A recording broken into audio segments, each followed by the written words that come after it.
Hello दोस्तों, जय माता की। कैसे हैं आप सब? आई होप आप सब अच्छे होंगे, अपनी पढ़ाई को बहुत अच्छे से एंजॉय कर रहे होंगे। आज हम डिस्कस करेंगे लोकसभा के बारे में। Lok Sabha, house of the people. Lok Sabha भारतीय संसद का निचला सदन माना जाता है। भारतीय संसद का ऊपरी सदन किसे कहते हैं? राज्यपाल को। लोकसभा संसद का मताधिकार के आधार पर चुने हुए प्रतिनिधियों से ही गठित होती है। अर्थात लोकसभा में जो मताधिकार के लिए चुने गए प्रतिनिधि होते हैं उन्हीं के द्वारा गठित होती है। लोकसभा का गठन 17 अप्रैल 1952 को किया गया था। इसका पहला सत्र कब हुआ था? 13 मई 1952 को। आहूत यानी कि गठित किया गया था, मतलब कि सत्र हुआ था।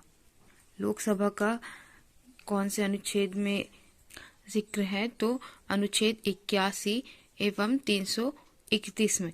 और 31वां संविधान संशोधन अधिनियम 1973, यानी कि 31वें संविधान संशोधन अधिनियम जब 1973 में हुआ तो उस वक्त सदस्यों की संख्या कितनी थी? 545 कर दी गई थी। और केंद्र शासित प्रदेशों का प्रतिनिधित्व 20 कर दिया गया था, यानी कि जो उसमें केंद्र शासित प्रदेशों में प्रतिनिधित्व थे उनकी संख्या कितनी थी? 20 थी। और लोकसभा की अधिकतम सदस्य संख्या कितनी थी? 552 उस वक्त निर्धारित की गई थी। अनुच्छेद 81(1) का, यानी कि 81, जब किसी भी अनुच्छेद में संशोधन वगैरह किया जाता है तो उसमें अलग से ऐसे एक और का अलग से कर दिया जाता है।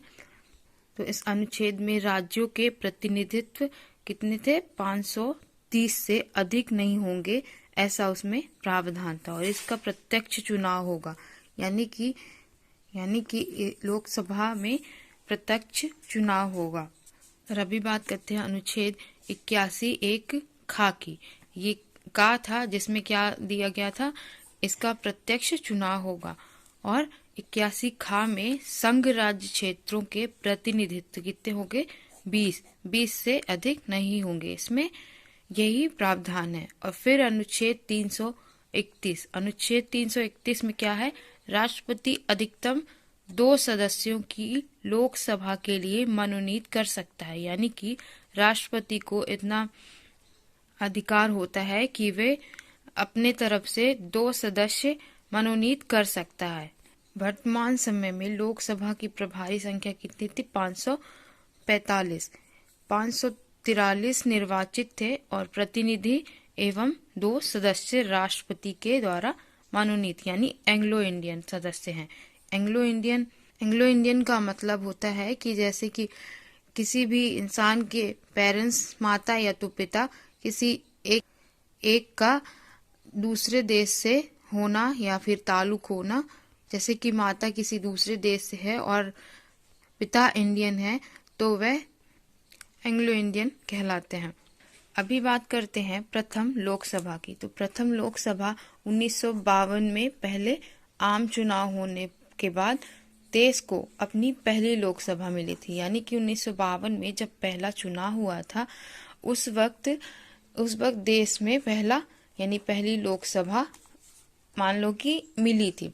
और भारतीय राष्ट्रीय कांग्रेस 2060 सीटें थी, यानी भारतीय जो राष्ट्रीय कांग्रेस थी उनकी कितनी सीटें थी? 260 के साथ जीत हासिल हुई थी और सत्ता में पहुंची थी। इसके साथ ही पंडित जवाहरलाल नेहरू भारत के पहले प्रधानमंत्री बने। लोकसभा के उम्मीदवार के लिए कितनी 25 वर्ष की आयु अनिवार्य थी। उस वक्त 25 वर्ष की आयु अनिवार्य थी। अब बात करते हैं जमानत राशि में वृद्धि, यानी कि लोकसभा प्रतिनिधित्व संशोधन विधेयक 2009 द्वारा संसदीय चुनाव में जमानत राशि सामान्य उम्मीदवारों के लिए कितना 10,000 से बढ़ाकर 25,000 रुपए कर दिया गया था। विधानसभा में 5,000 से 10,000 की गई और इस प्रकार से अनुसूचित जाति एवं अनुसूचित जनजाति के उम्मीदवारों के लिए संसदीय चुनाव में जमानत राशि को 5,000 से 12,500, विधानसभा चुनाव में 2500 से 5000 का प्रावधान किया गया। इसमें कोई भी सदस्य सदन की अनुमति के बिना 60 दिन की अवधि से अधिक समय के लिए संसद में अनुपस्थित नहीं हो सकता।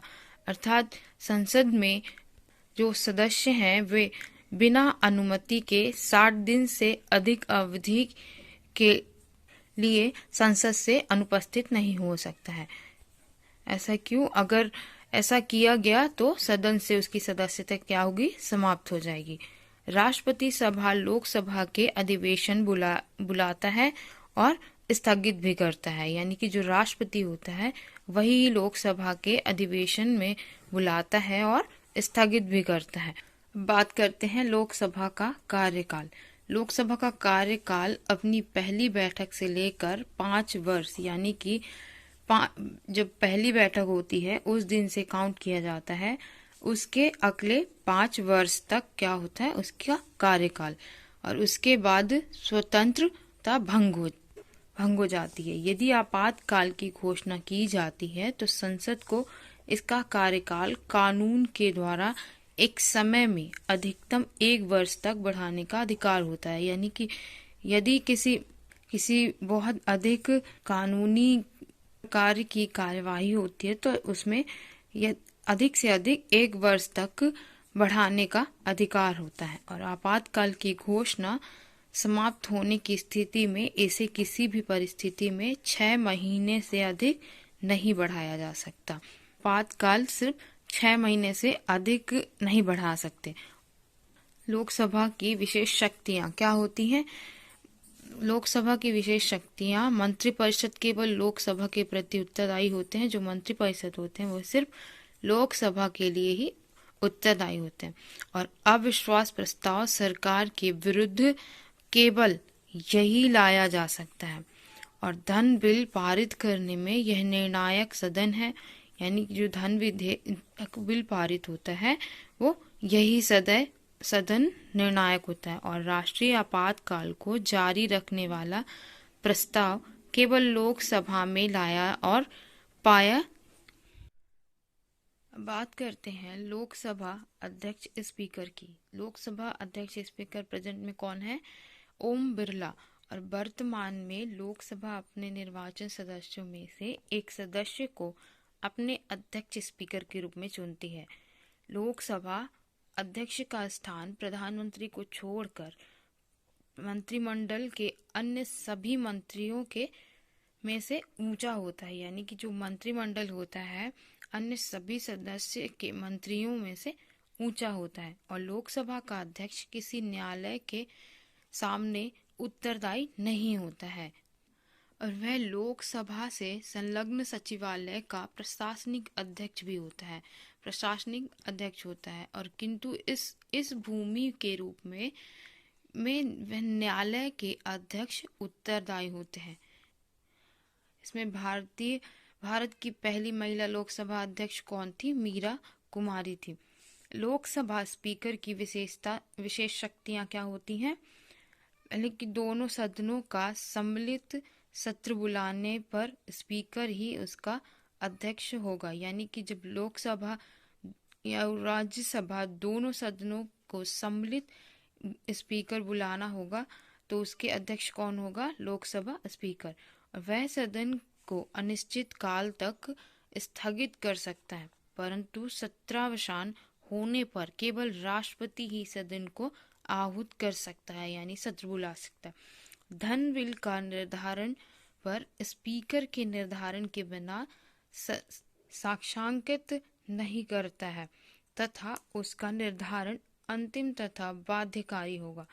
और सभी सदस्यीय समितियां उसकी अधीनता में काम करती हैं। यानी जो सदस्य समितियां होती हैं सब उसकी अधीनता में काम करती हैं। किसी भी समिति सदस्य चुनाव पर वह उसका पदेन अध्यक्ष भी होता है। कौन होता है?